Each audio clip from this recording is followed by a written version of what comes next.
नंतर अखेर बाबा सिद्दीकी यांनी काँग्रेसच्या प्राथमिक सदस्यत्वाचा राजीनामा दिलाय, तशी माहिती त्यांनी दिलेली आहे। आणि मागील 48 वर्षांपासून बाबा सिद्दीकी हे काँग्रेसमध्ये कार्यरत होते। एक मोठं नाव काँग्रेसमध्ये त्यांचं होतं। मात्र आता त्यांनी काँग्रेसचा राजीनामा दिलाय। काँग्रेसला रामराम ठोकत ते अखेर अजित पवार गटासोबत जाणार आहेत। मात्र दुसरी महत्त्वाची बाब की त्यांचे चिरंजीव आणि काँग्रेसचे आमदार झिशान सिद्दीकी यांनी मात्र आपण काँग्रेसमध्येच राहणार असल्याचं गेल्या काही दिवसांपूर्वी स्पष्ट केलेलं होतं। आणि आज अखेर काँग्रेसचे मुंबईतील मोठे नेते असलेले बाबा सिद्दीकी यांनी राजीनामा दिला। बाबा सिद्दीकी यांनी ट्विट करत ही माहिती दिली आहे।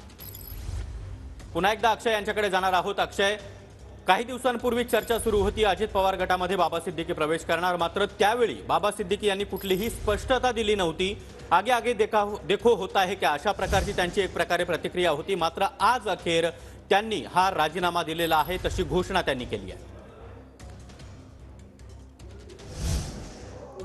अजित पवार यांची भेट घेतलेली होती। उपमुख्यमंत्री अजित पवार यांची देवगिरी या शासकीय निवासस्थानी बाबा सिद्दीकी आणि त्यांचे पुत्र झिशान सिद्दीकी यांनी दोघांनी भेट घेतलेली होती। आणि त्यानंतर ही संपूर्ण राजकीय घडामोडीची चर्चा जी आहे ती या दोन्ही बड्या नेत्यांमध्ये झालेली असल्याचं समजतंय।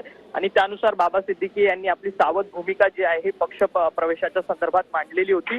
परंतु आता थेट त्यांनी 48 वर्षांपासून काँग्रेस सोबत असलेले संबंध जे आहेत ते त्यांनी संपवलेले आहेत आणि त्यांनी आपल्या काँग्रेस पक्षाचा प्राथमिक सदस्याचा राजीनामा जो आहे तो त्यांनी ट्विटच्या माध्यमातून दिलेला सुद्धा आहे। आता बाबा सिद्दीकी नक्कीच अक्षय, तुम्ही आपल्या सोबत राहा।